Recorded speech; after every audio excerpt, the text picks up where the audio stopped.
All right, Shalom. You reached the He Pray channel. My name is Isaac Mawath.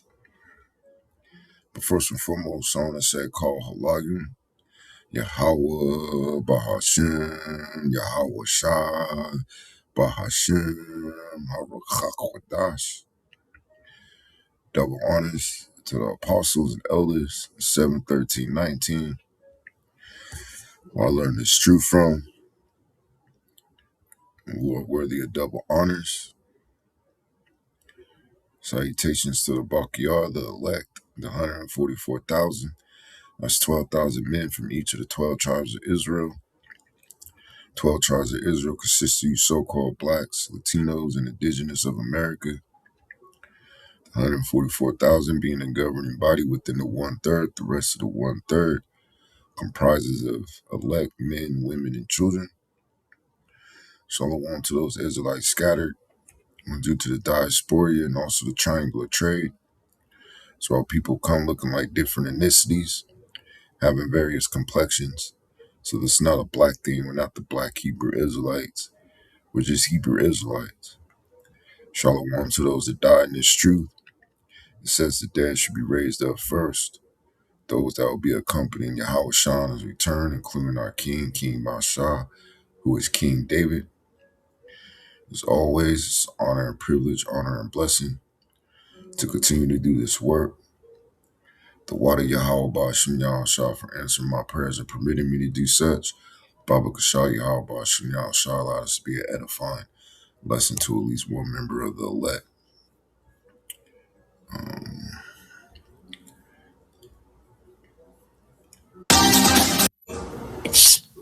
Because those dirty Japanese invaded French Indochina.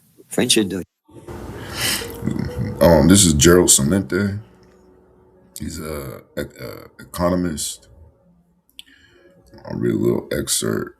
Well, it says he's, I believe, the owner. The Trends Journal is a weekly magazine analyzing global current events, forming future trends. And one of the things that he says, when all else fails, they take you to war. So let's see. Depression was going on. Everybody forgot about it.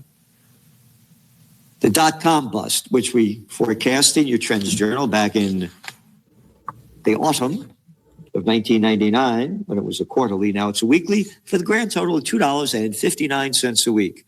What happened? Oh, the NASDAQ went down 80%. Oh, yeah? Oh, little Georgie Bush, a little ballish fucking arrogant daddy's boy of nothing. They're going to get that guy Osama bin Laden dead or alive. Yeah, 9/11. Boop. Everybody forgot about the dot-com bust. And 90% of the people swallow the shit spewing out of that little clown's mouth. Oh, you hate Trump? Hey, how about out of his fucking mind, Biden? Genocide Joe?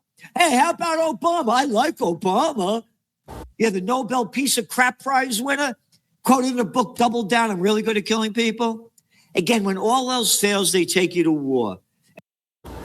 When all else fails,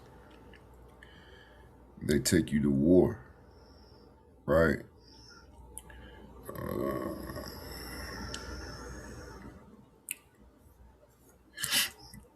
So this is from the Washington Post. It says bankruptcies soar as companies grapple with inflation, tariffs. It says corporate bankruptcies surged in 2025, rivaling levels not seen since the immediate aftermath of the Great Recession, as import-dependent businesses absorbed the highest tariffs in decades. At least 717 companies filed for bankruptcy through November, according to data from S&P Global Market Intelligence. That's roughly 14% more than the same 11 months of 2024 and the highest tally since 2010. Companies cited inflation and interest rates among the factors contributing to their financial challenges. as well as Trump's administration trade policies that have disrupted supply chains and pushed up costs. But in a shift from previous years, the rise in filings is most apparent among industrials, companies tied to manufacturing, construction, and transportation. The sector has been hit hard by President Donald Trump's ever fluid tariff policies, which he's long insisted would revive American manufacturing. The manufacturing sector lost more than 70,000 jobs in the 1 year period ending in November, federal data shows. Consumer-oriented businesses with discretionary products or services, such as fashion or home furnishings, represented the second largest group. This contingent usually tops the list and includes many retailers, and its entrenchment is a signal that inflation-wary consumers are prioritizing essentials.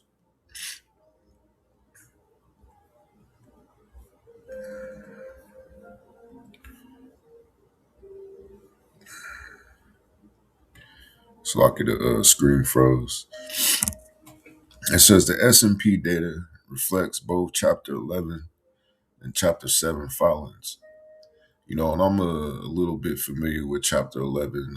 A company that I previously worked for filed Chapter 11, and now they no longer exist, despite me putting a curse on that company. It says in the former, also known as a reorganization, the business goes through a court-administered process to restructure its debts while it continues to operate. Under Chapter 7, the company closes down and its assets are sold off. Economists and business experts say the trade wars have pressured import-heavy businesses, which are reluctant to raise prices by too much for fear of alienating consumers. The White House did not respond to requests for comment, though inflation is currently lower than many economists expected. Prices climbed at an annual pace of 2.7% in November. Many businesses still are eating new costs themselves to hold the line on prices for buyers. Experts say that's leading to a certain culling of the herd as already fragile companies struggle to keep up. These companies are acutely aware of the affordability crisis confronting the average American, said Jeffrey Sonnenfeld, a professor at Yale University School of Management. They are doing their best to offset the cost of tariffs and higher interest rates, but can only do so much. Those with pricing power will pass on the cost over time. Others will fold. He's going to introduce you to the Hunger Games. Let me drink some H2O.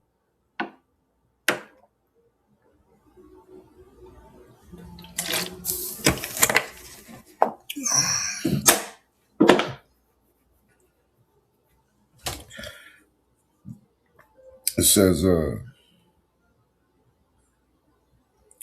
among the total was a surge of mega bankruptcies or filings by companies with more than $1 billion in assets. During the first half of 2025, according to the economic consultancy Cornerstone Research, there were 17 such bankruptcies from January through June, the highest half-year number since the COVID-19 outbreak in 2020. Consumer discretionary businesses, including retailers at home and Forever 21, accounted for several of those filings. And these are predominantly Edomite uh, businesses, where they have a lot of Edomite traffic, foot traffic. It says Matt Osborne, a principal at Cornerstone and author of the September report, said these large companies cited high inflation and interest rates among the factors that have impinged on on consumer demand and made it harder to raise capital. changing federal policies around renewable energy and international trade also were contributors, he wrote, which, I'm not going to read it all. Esau's system is built on fragility because it's a very fragile system because it's built on a false balance, you know. So I'm gonna go to AI. The first scripture is Isaiah 24, 10 through 12. This is in the KJV. This is Isaiah chapter 24, verse 10. The city of confusion, which America is that city of confusion, man. Let me see some shit.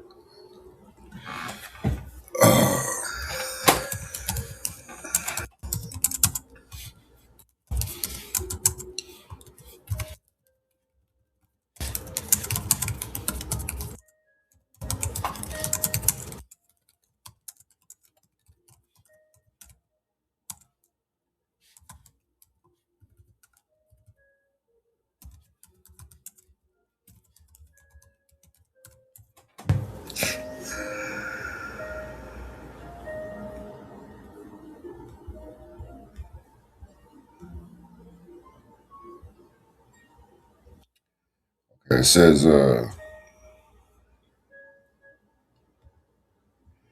according to sources we checked, city of confusion comes from Isaiah, which we're quoted, 24 and 10, where the Hebrew word tuhu means chaos, formlessness, disorder. And that's everything concerning America, man. Chaos, formlessness, disorder, man. Void. A city becomes a city of confusion when the laws of Yahweh are rejected. The social order collapses. Leadership is corrupt. Look at your president, man. A fucking cocksucking pedophile. Morality is inverted. Judgment is imminent. And, it's an omen that you have so-called blacks, Latinos, and indigenous all throughout America teaching the Bible, saying that America is going to be wiped off the face of the earth. Right? It says this is not just physical destruction, it's spiritual disintegration.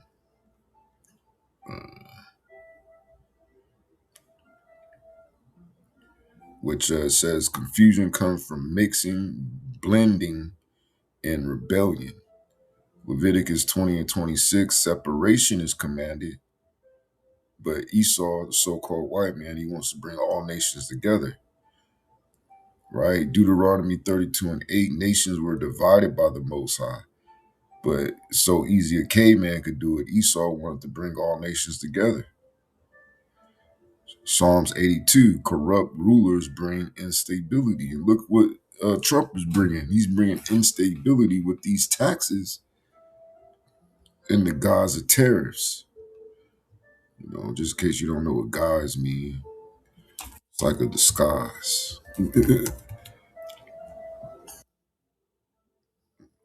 Yeah. Which it says, assumed appearance or disguise, right? That's how the devil operates. He don't operate straight up. And that word confusion in the Hebrew, I already read it, tu'u. And what other nation is more chaotic than America, man? But soon it's going to be broken down. People are going to lose their jobs. These businesses are going to go out of business. It's going to be chaotic, chaos. It's going to be destruction. And ultimately, it's going to get wiped off the face of the earth. Every house is shut up that no man may come in, and They're going to also start shutting down these cities where they're going to restrict travel. They're going to restrict travel from town to city to state, state to country. It says there is a crime for wine in the streets. The wine represents this truth, man. There ain't no truth. I mean, there's a crime for truth in the streets. Let me see.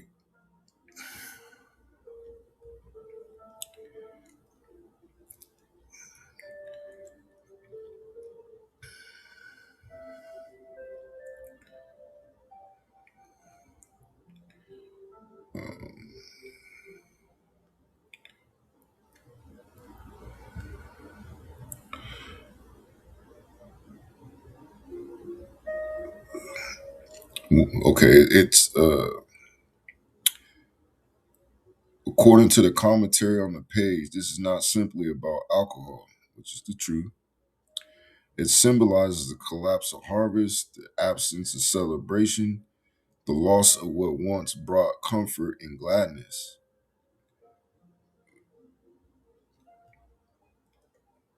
All joy is darkened.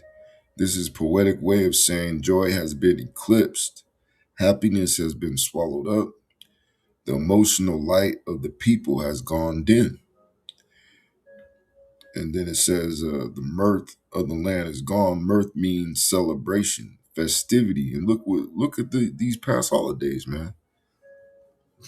Look at your beloved Christmas or Christ's death. You know, nobody was really into that shit this year, and I believe they canceled the New Year celebrations in fear of some sort of terrorist attack. It says music, dancing, everything that makes a society feel alive. The surrounding chapter shows cities broken down, houses shut up, no music, no feasting, people scattered and desolate. So the verse is summarizing the emotional and cultural collapse. The land that once rejoiced is now silent.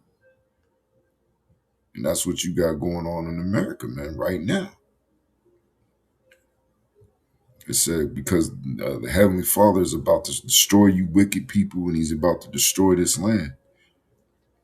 It says there is a crying around for this for wine in the streets. All joy is darkened. The mirth of the land is gone. In the city is left desolation, and the gate is smitten with destruction. And that's what the Most High is about to do. He's about to smite this place with destruction, man. It says Revelation 18 and 11.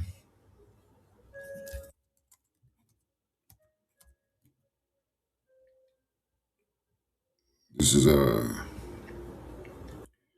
Revelation chapter 18, verse 9. It says, lament for America, which Babylon is America, man.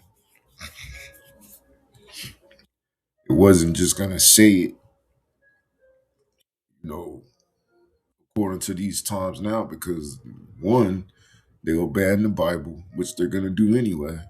And two, um, the prophets didn't know that this place was going to be called bitter in the Hebrew,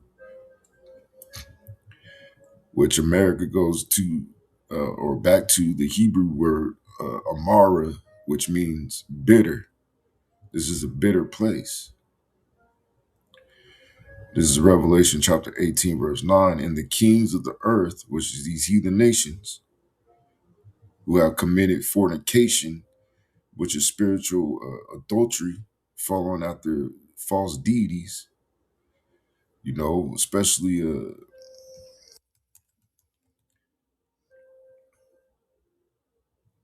it says, I believe in Psalms.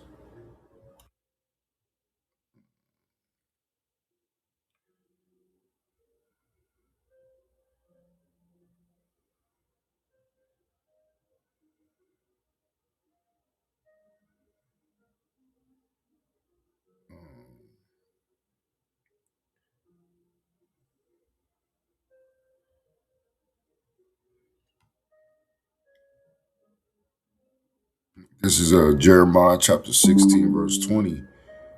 It says, shall a man make gods unto himself, and they are no gods?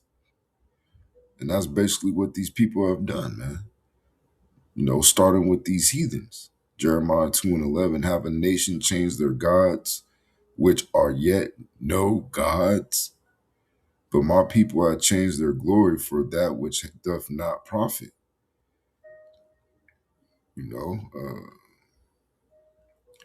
Isaiah chapter 37, verse 19, and have cast their gods into the fire, for they were no gods.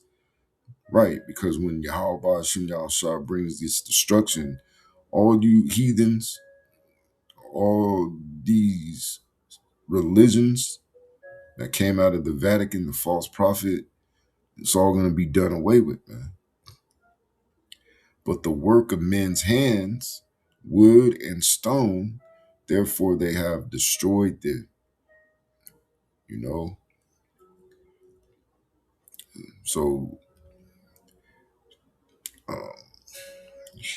blow my nose. Hold on.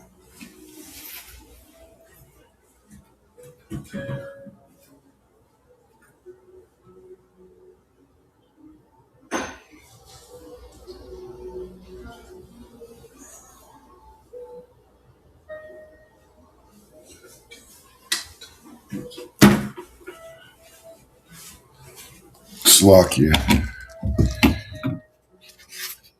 Probably got a little information from or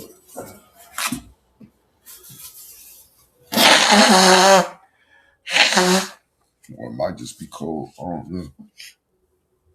I don't feel like diagnosing myself right now, running the diagnostics. But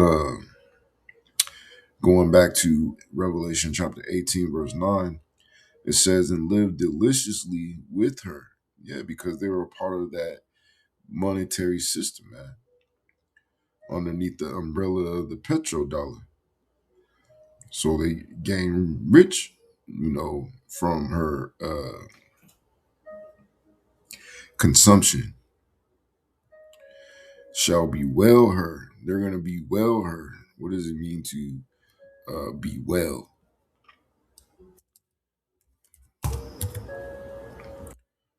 To mourn aloud. And that's going to happen when they see America burning on fire, man. And lament for her when they shall see the smoke of her burning, standing afar off for the fear of her torment, saying, destruction, destruction, that great city America, that number one superpower, for in 1 hour is thy judgment come. It's only going to take an hour to wipe America off the face of the earth. After 250 years of rape, robbery, and murder, now it's coming to justice. Let me see, 17 and 19. So I'm going to jump down to verse 17. It says, for 1 hour so great riches is come to naught, and every shipmaster and all the company in ships and sailors, and as many as trade by sea stood afar off. Now this happens after America is wiped off the face of the earth in nuclear destruction. They're watching it burn, proving that the earth is not going to be, or the earth is not going to be completely destroyed due to nuclear war. It says, and cried when they saw the smoke of her burning. And, the Most High, he's going to show his power by concentrating that fire to outline America, man. Because, Canada is going to turn on America too. It says, and cried when they saw the smoke of her burning, because that nuclear fire is going to burn for a long, long, long time. Saying, what city is like unto this great city? and they cast dust on their heads, which is a action of mourning or a symbol of mourning, and cried, weeping and wailing, saying, "Destroyed, destroyed that great city, wherein were made rich all that had ships through commerce in the sea by reason of her costliness. For in 1 hour she is made desolate." You know,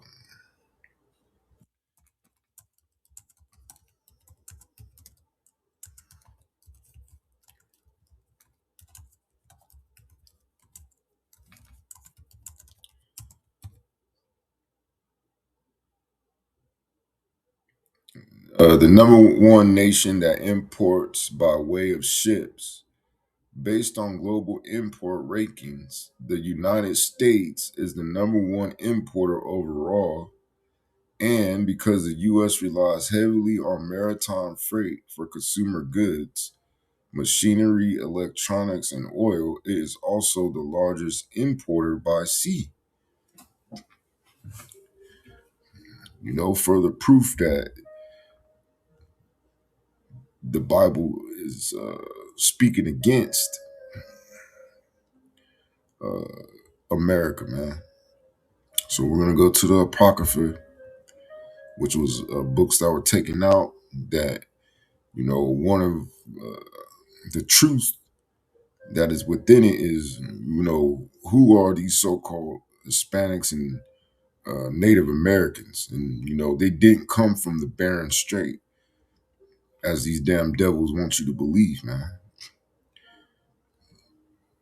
How could you go somewhere and you ain't been there, you ain't been back since? You know, Second Ezra chapter 15, 46 through 49. It says, "And thou Asia," and Asia is all you children of Lot, man. You Moabites, which are the Chinese, and you Ammonites, which is the Japanese. Which there was a point in time where you had very real strict uh, societies and ways of yourself. Let me see, when was China and Japan conquered, I'll say, or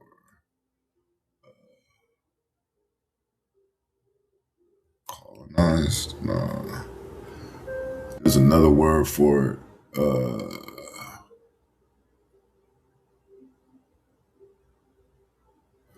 Say, or colonized by European nations.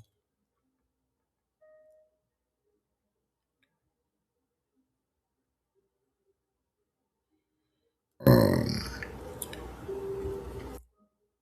it says China, yes, but indirectly, not fully colonized. China was never fully conquered by a European nation, but it was heavily dominated, carved up, and semi colonized through Opium Wars, 1839 through 1842, 1856 through 1860.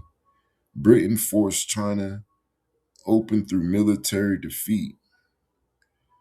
This led to treaty ports, foreign control, and loss of sovereignty.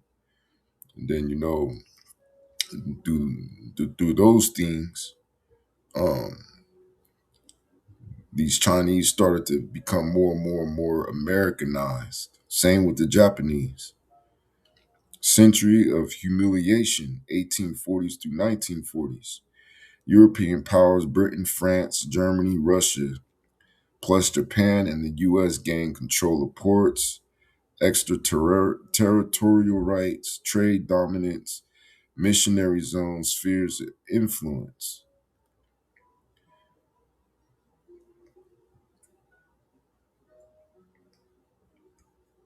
It says Britannica confirms China did not escape Western domination even after the 1911 revolution. Conclusion: China was not fully colonized, but it was partially conquered, partitioned, and dominated by European powers from the 1840s to early 1900s. Japan never colonized by Europe. Japan is one of the few Asian nations that Europe could not colonize. Search results confirm Japan was never formally colonized by Western powers. It resisted colonization and instead became a colonial empire itself. Japan's early encounters with Europeans, Portugal in the 1500s, influenced technology and religion, but did not lead to conquest. Japan modernized rapidly after 1853, built the navy, industrialized, and flipped the script, becoming the only non-Western imperialist power in the 19th through 20th century. Let me see. So Europe still end up conquering Japan through America in World War II due to the atomic bombing of Nagasaki and Hiroshima.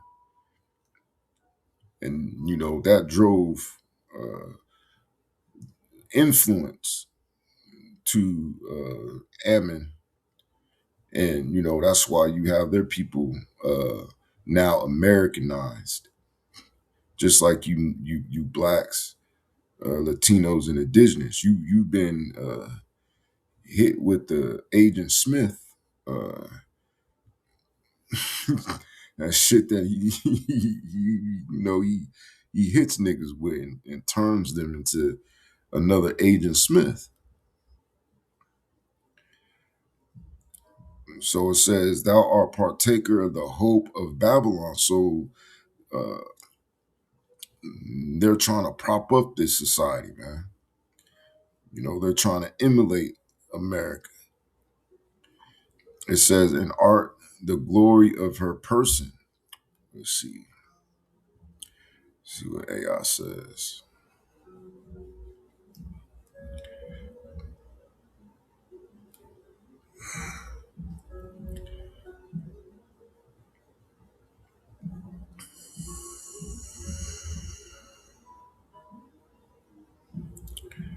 Um,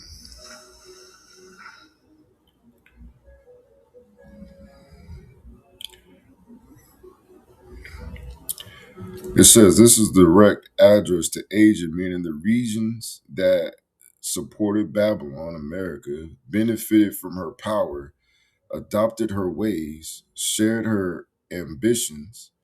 The hope of Babylon reflected her pride and luxury, the glory of her person.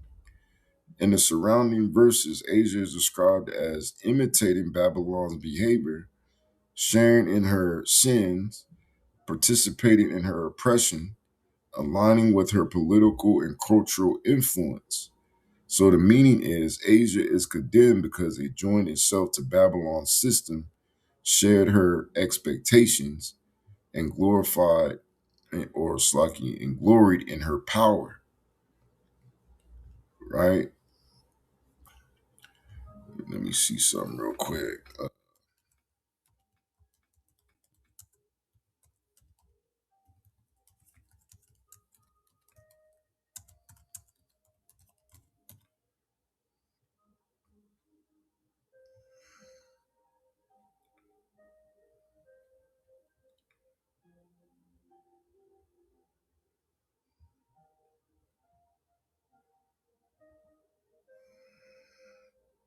Because why are they all wearing, suits and ties? Where did suits and ties originate from? You know, uh,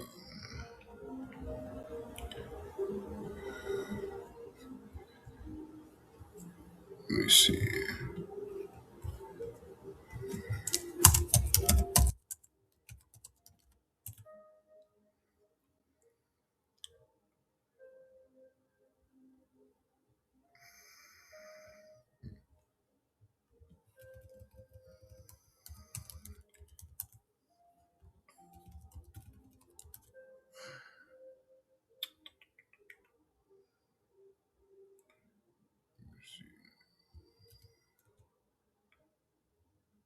It's not giving me.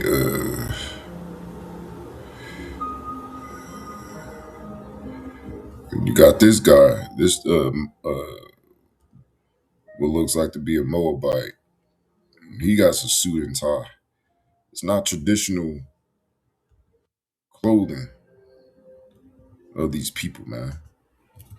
Or to have uh, their women and daughters in mini skirts and bikinis. Uh,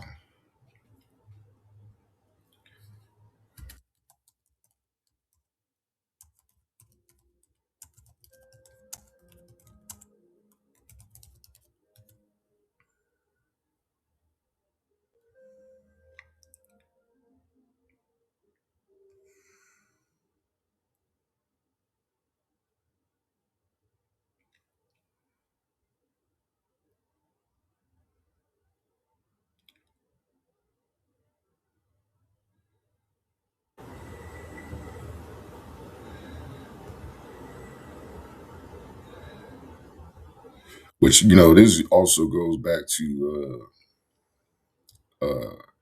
Esau's oppressive nature, right? Uh,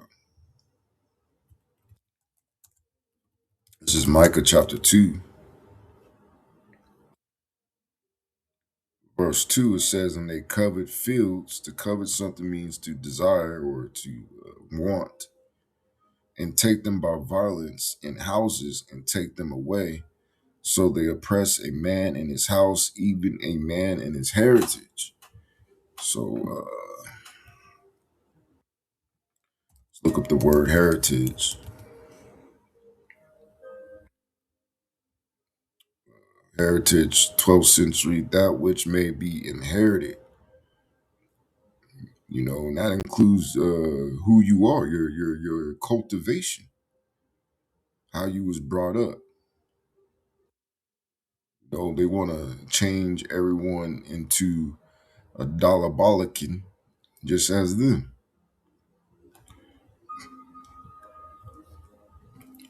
Verse 47, it says, "Destruction be unto thee." So, you Asian nations, you're going to be destroyed too. Thou wretch. What is a wretch?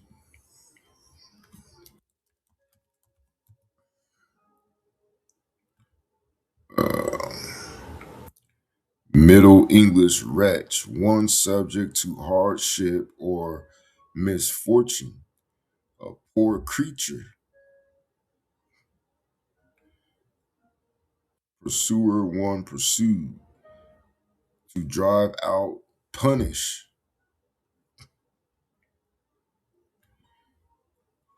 right? Because thou hast made thyself like unto her, right? And these so-called Chinese, these so-called Japanese, they try to emulate the so-called white man here in America, man. That's why they don't have no problem with their daughters dating the so-called white man. Just like all of these nations' women, because they perceive that he's the one in power. Despite that, it was the God of the true sons of God that put them in power. So basically, you just, all you women that get with these Edomites, basically sleeping with the devil, man. The devil the Bible speaks of. And you're going to be destroyed, you and your children. And hey, nobody gives a shit. It already happened in another dimension. You already been dead. You already been killed. You already been burnt up. It says, "And has decked thy daughters in whoredom." Let me see if I can find some stuff like that. Chinese women in America. And they do all types of pornography.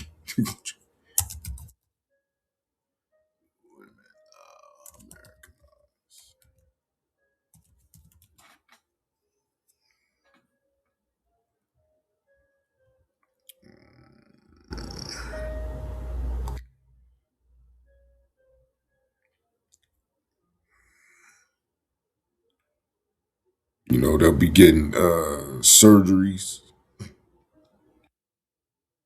to change their facial features, body enhancements,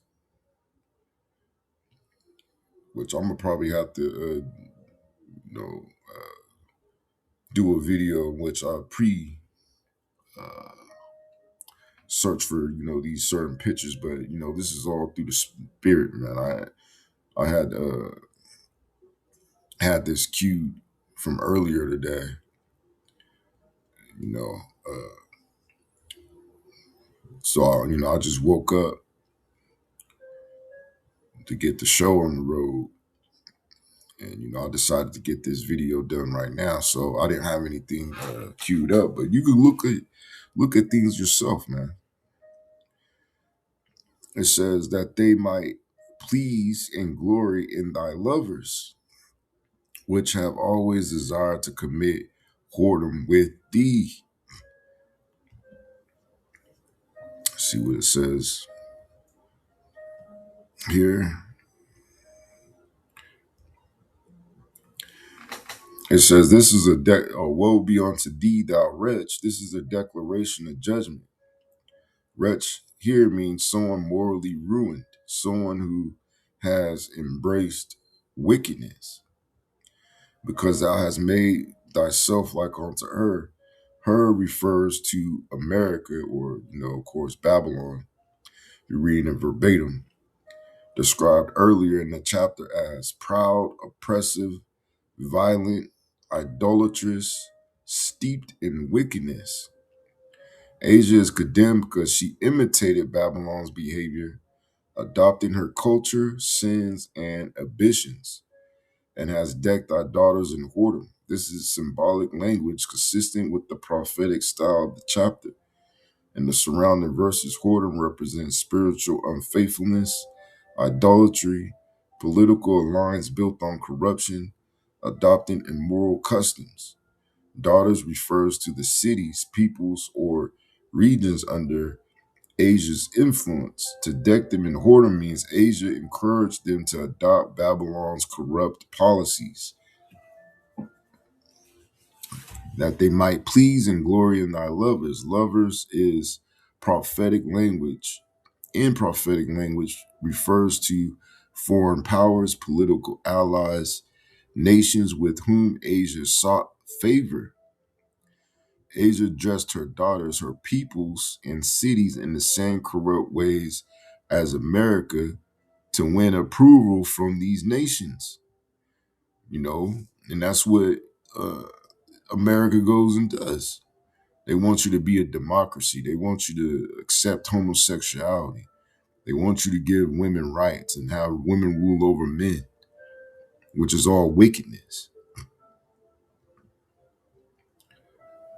It says, which have always desired to commit whoredom with thee. These nations already wanted to engage in the same corrupt alliances and practices.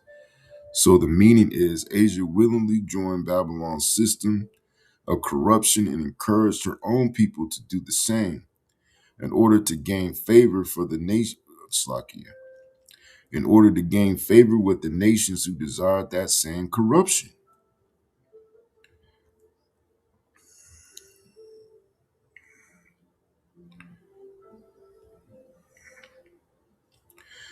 Verse 48 says, "Thou hast followed her that is hated in all her works," because the Heavenly Father, he hates America, man.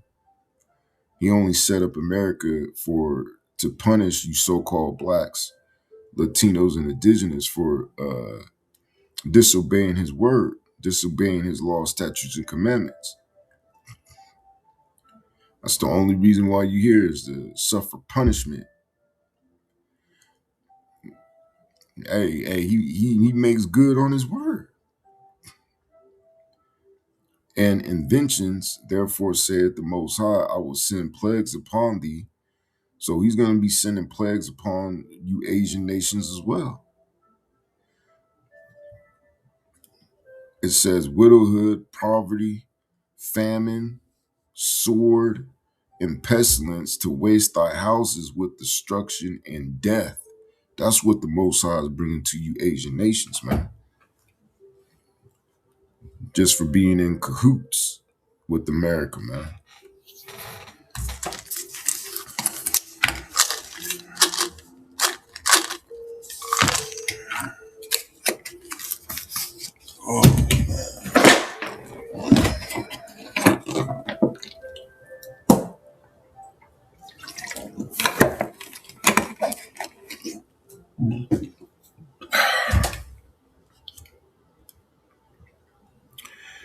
Oh, Second Ezra 16 and 21.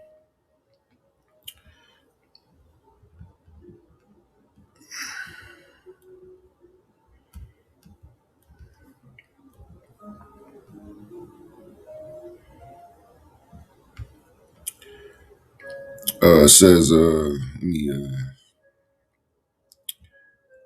oops.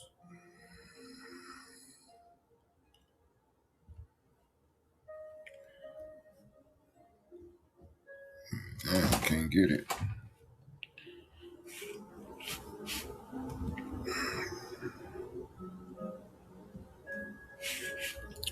So this is Second Ezra chapter 16, verse 21. It says, behold, victuals, which is dealing with, commodities, pre-tariff era, shall be so good, cheap upon earth, that they shall think themselves to be in good case. And even then shall evils grow upon earth, sword, famine, and great confusion.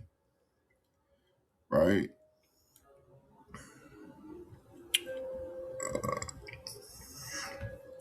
So behold, victuals shall be so good, cheap upon earth. Victuals means food and basic supplies. Good, cheap means very inexpensive. And there was a time period in which that was the truth.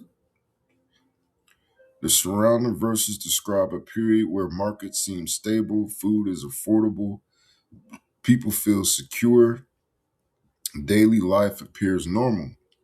This is a deceptive claim. So I cannot claim. This is a deceptive calm before the storm, that they shall think themselves to be in good case. Because food is cheap and life feels normal, people will assume everything is safe. And this is the mind state of these fucking women, man. These women are a bunch of dildo heads, man. They don't even know what time of day it is, man. It says, no danger is coming. The world is stable. The chapter repeatedly warns that people will be caught off guard because they trust outward prosperity. And even when, it's like, I'm keep saying when. I think I'm gonna win. We gotta put good things in the air. It says, and even then shall evils grow upon earth. This is the turning point. While people feel secure, evils begin to rise. Instability, unrest, disasters, divine judgment. The chapter emphasizes that these evils grow quietly at first and suddenly erupt. Sword, famine, and great confusion. These are the specific evils that will increase. Sword, war, violence, civil conflict, famine, food shortages, crop failure, scarcity, great confusion, chaos, disorder, breakdown of society. The surrounding verses describe cities cast down, people mourning, plagues spreading, foundations of the earth shaking, nations terrified, man.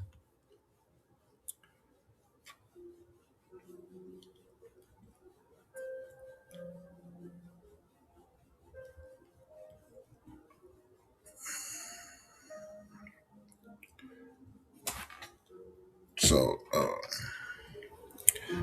this is Isaiah chapter 19,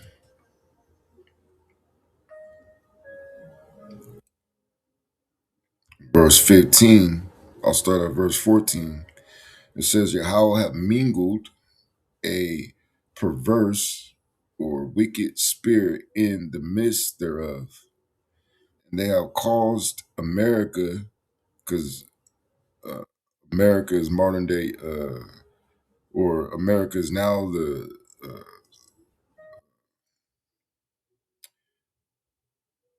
modern day Egypt. Egypt being an allegory for the house of bondage or slavery. It says, and caused Egypt to err in every work thereof. And you're going to start seeing Esau, tearing things up. As a drunken man staggereth in his vomit, neither shall there be any work for Egypt or for America, which the head, the CEO or tail, uh, the janitor, the groundkeeper, branch, or rush may do. So there ain't going to be no work soon here in America, man. And they don't really even want you to work. That's the reason why they're having AI take over your jobs. They're having robots taking over your jobs. You know, I'm pretty sure they're gonna have AI CEOs. So you white collar big wigs, as they say in the corporate world, you're gonna be without a job, man. This is Second Ezra chapter 15, verse 12. It says, America shall mourn, and the foundation of it shall be smitten with the plague and punishment that the Most High shall bring upon it. They that till the ground shall mourn, for their seed shall fail through the blasting in hell and with the fearful constellation. Let's see what AI says on this script.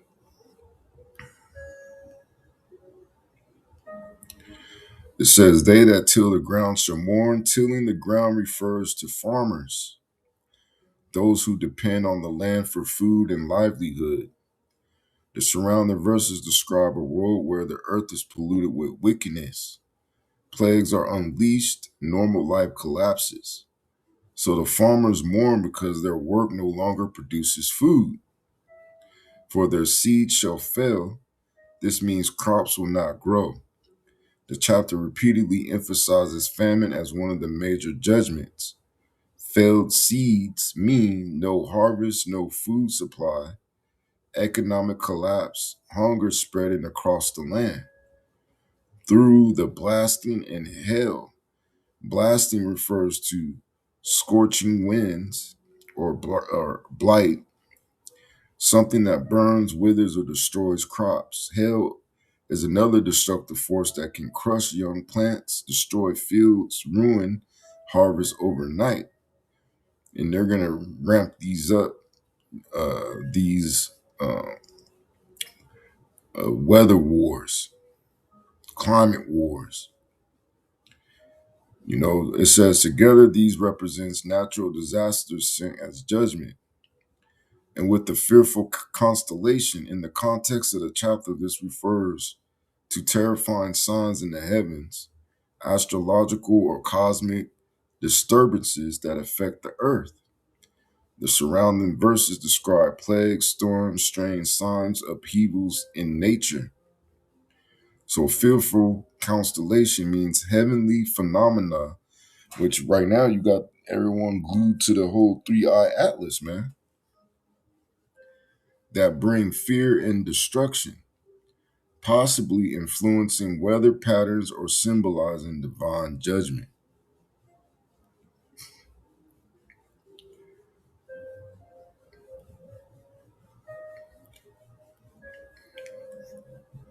Uh,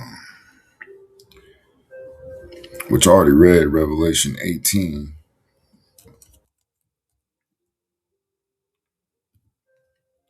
But nonetheless, this is Revelation chapter 18, verse 3. It says, for all nations, see,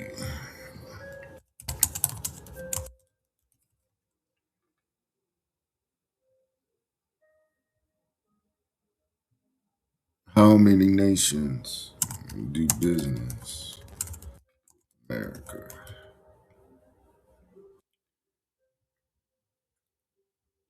It says 200 countries. The United States has trade relations with more than 200 countries, territories, and regional associations worldwide.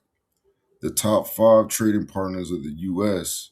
in 2024 were Mexico, Canada, China, the Netherlands, and Germany.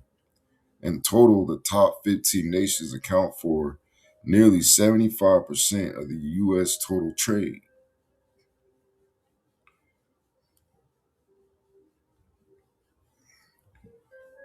So you see how these nations are drunk, right?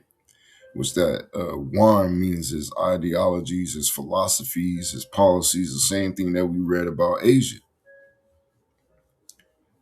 It says, "For all nations have drunk of the wine of the wrath of fornication, and the kings of the earth have committed fornication with her. And the merchants of the earth are waxed rich through the abundance of her delicacies."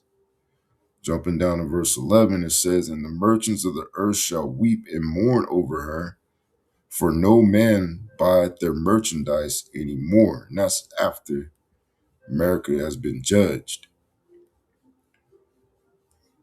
Inflation and scarcity, right?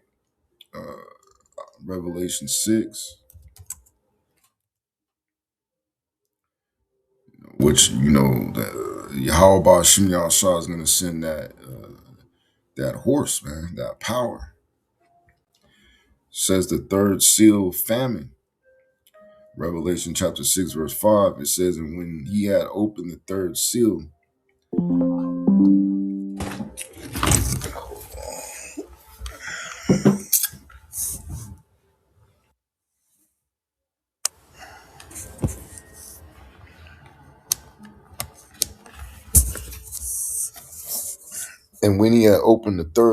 I heard the third beast say, Come and see. And I beheld, and lo, a black horse. And he that sat on him had a pair of balances in his hand." I'm interested to see what AI says, aren't you? While it's cooking up, it says, "And I heard a voice in the midst of the four beasts say, A measure of wheat for a penny, and 3 measures of barley for a penny, and see thou hurt not the oil and the wine," right? Which is representative of the truth, this knowledge. So it says, a black horse, what it means in context. In the surrounding chapter, each horse's color symbolizes the nature of the judgment it brings. White is conquering, which that's Yahweh Shai. Red is bloodshed, which that's representative of the so-called white man, Esau. Black, scarcity, uh, deprivation, famine.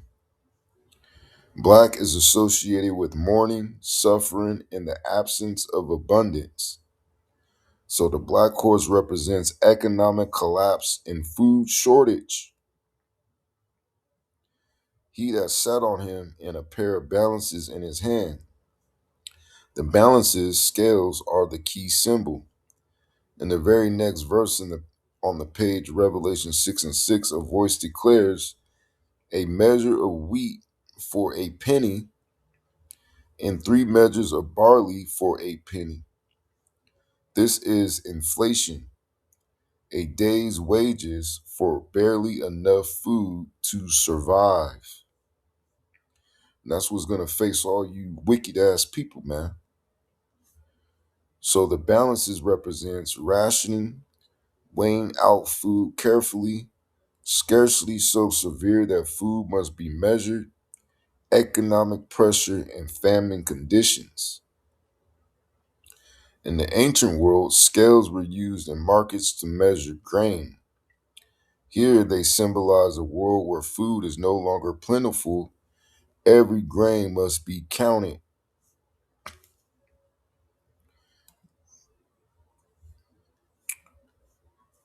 Tariffs, trade wars, supply chain judgment. Isaiah 47,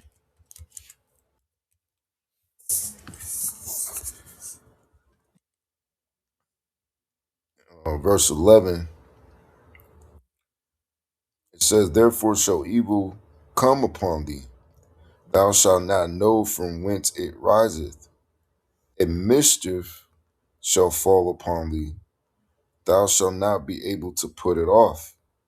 And desolation shall come upon thee suddenly, which thou shalt not know." And that's exactly what's gonna happen, man. Nahum 3:16.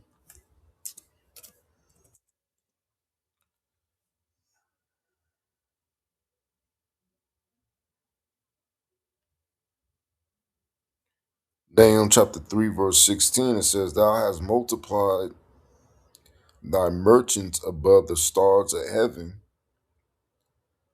That's America, 200 countries. "The canker worm spoileth and flieth away." And that's a pest. Uh,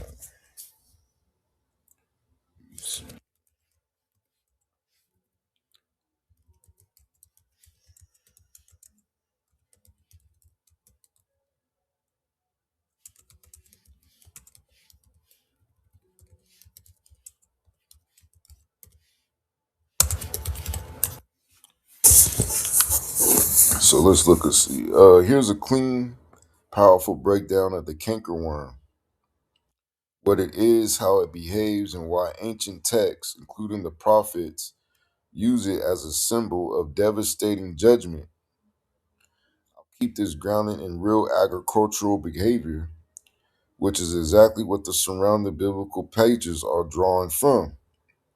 What a cankerworm is: a cankerworm is the larva stage of certain moth species, most commonly fall cankerworm, spring cankerworm. And notice that these are all in Greek, these in parentheses. They are inchworm type caterpillars that emerge in massive numbers and feed aggressively on vegetation. Key attributes of a cankerworm: voracious eater. Cankerworms consume leaves non-stop, stripping trees and crops down to the stems. They eat fruit, tree leaves, vegetable crops, grains, shade trees, young shoots. Their feeding is so intense that entire fields can be skeletonized in days. Swarm behavior: they don't come alone. Cankerworms hatch in huge synchronized waves, creating mass defoliation, crawling carpets of larvae, widespread agricultural panic. This is why prophetic texts pair them with locusts, palmer worms, and caterpillars. Climbers: they climb trees using a silk thread and feed from the top down. This makes them especially destructive to orchards, vineyards, shade trees, grain heads. Silent destroyers: unlike locusts, cankerworms don't make noise or fly in clouds. Their destruction is quiet, gradual, and often unnoticed until the damage is severe. And that's been this economy, man. This economy should have crashed a long time ago, man.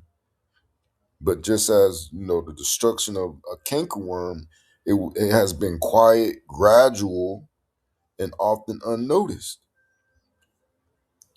Until when? Until the damage is severe. We're entering into severe economic damage. Verse 5: weather triggered emergence. Their population booms are tied to warm winters, early springs, mid-weather cycles. This makes their outbreaks unpredictable and devastating.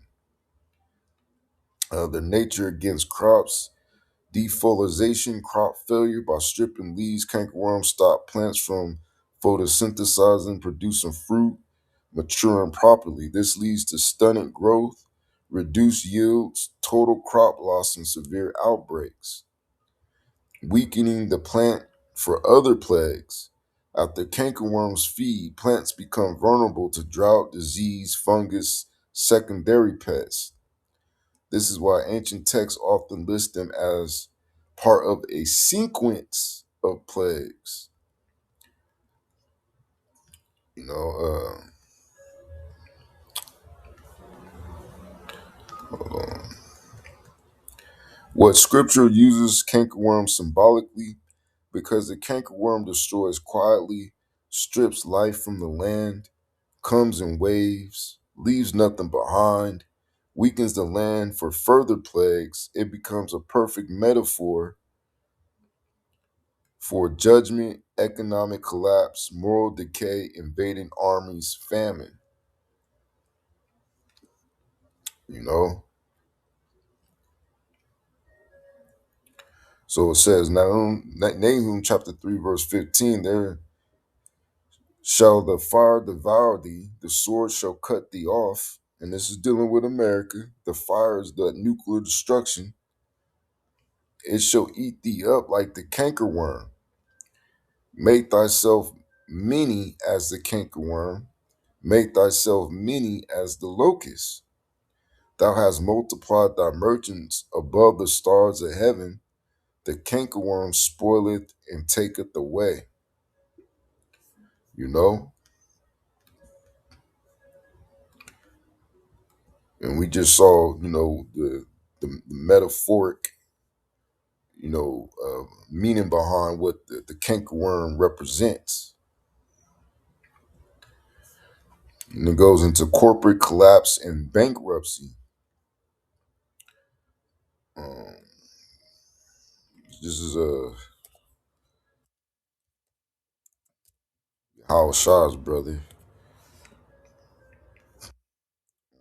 James. Misuse of riches. This is James chapter 5, verse 1. Go to now, ye rich men, which is dealing with you Edomites, you richly Edomites.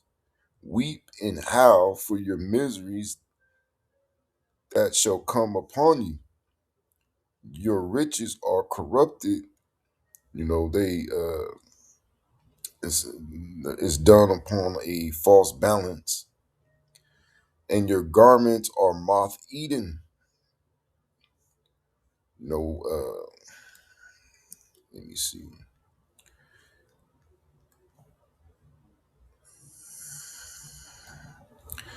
It says, your gold and silver is cankered, and the rust of them shall be a witness against you, and shall eat your flesh as it were fire. Ye have heaped treasure together for the last days.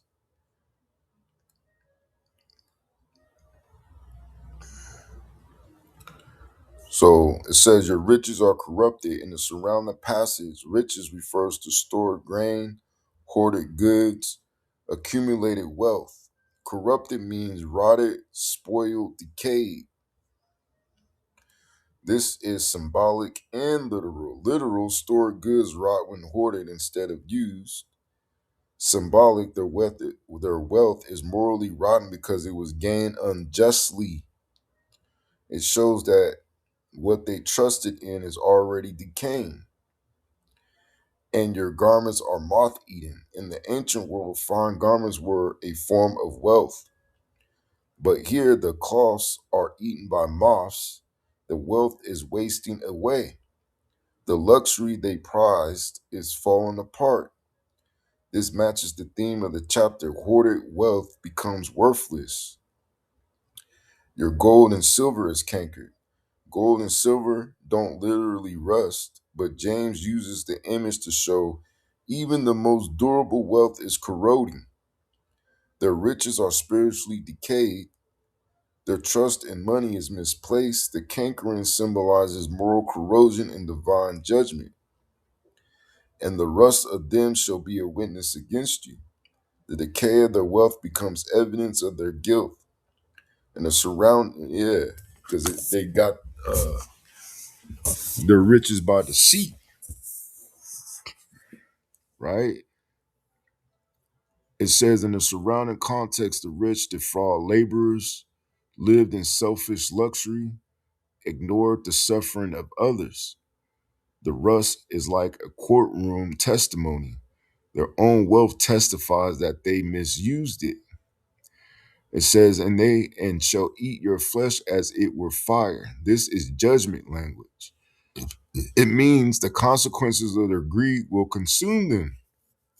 And that's what's causing these nations to rise up as well, man, with them attacking Nigeria, attacking uh, or posturing to attack Venezuela, posturing to re-attack Iran, and all those Middle Eastern nations, right? It says the decay of their wealth will lead to their ruin. Divine judgment will be severe like fire. It's not literal flesh eating, it's a metaphor for destructive judgment. Yet have heaped treasure together for the last days. This is the climax of the accusation. They hoarded wealth, stored up luxury, lived for themselves, ignored justice. But they did all this right before judgment, making their actions even more foolish. Instead of storing up righteousness, they stored up evidence of their own condemnation. And that cuts both ways, man. You wanna make sure you're not storing up evidence for your own condemnation, man. You want to strive to do the right thing. Uh,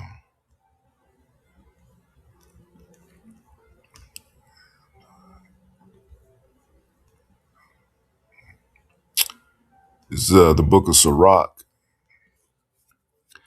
or Ecclesiasticus 13, verse 19. It says, "As the wild ass is the lion's prey in the wilderness, so the rich eat up the poor." And you know, that's what it's always been, the rich against the poor, man. Which it says corporate greed leads to collapse, right? So it says bankruptcies soar as companies grapple with inflation and tariffs. This is straight judgment on Babylon's economy. Inflation equals the black horse. The article highlights rising costs crushing companies. That's the prophecy of hyperinflation, a measure of wheat for a penny, meaning basic goods become expensive, wages don't keep up. And that's why a lot of you jakes out there, including myself, are trying to better themselves to try to gain a little bit more money if we can. But unlike you,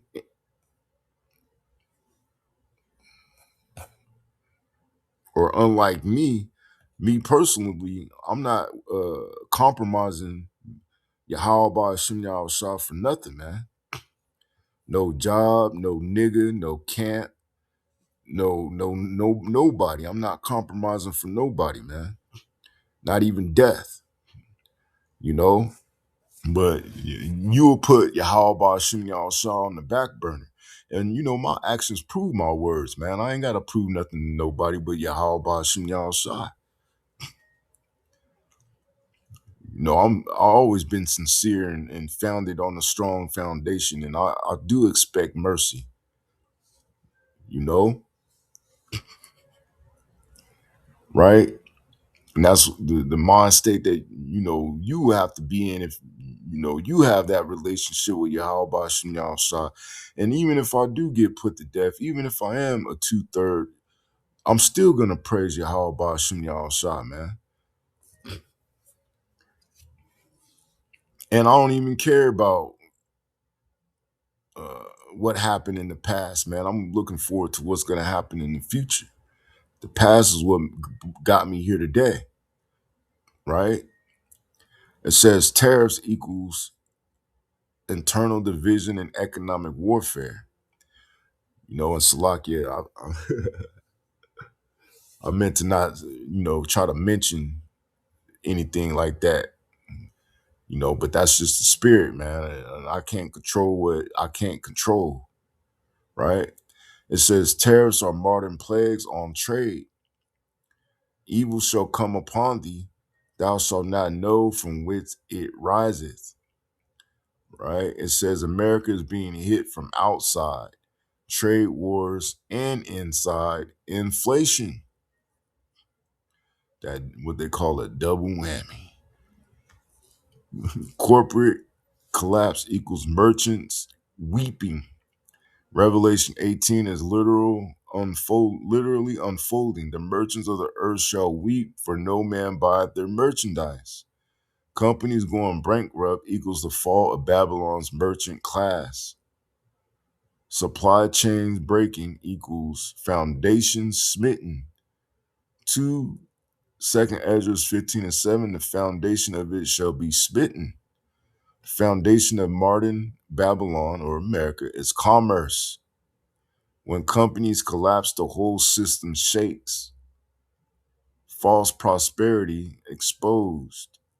2 Ezra 16 and 21, they shall think themselves to be in good case. Stock market highs, stimulus, fake stability, and even then shall evils grow, bankruptcies, inflation, layoffs, you know? So, final summary says America's economic collapse is not random, it's prophetic judgment. Inflation equals black horse, tariffs equals plagues, bankruptcies equals merchants weeping, corporate collapse equals fall of Babylon, supply chain stress equals foundations smitten. The mainstream article is simply mainstream confirmation of what the prophets already declared, you know? So with that, I hope at least one brother of the elect was edified, and I'm going to say shalom.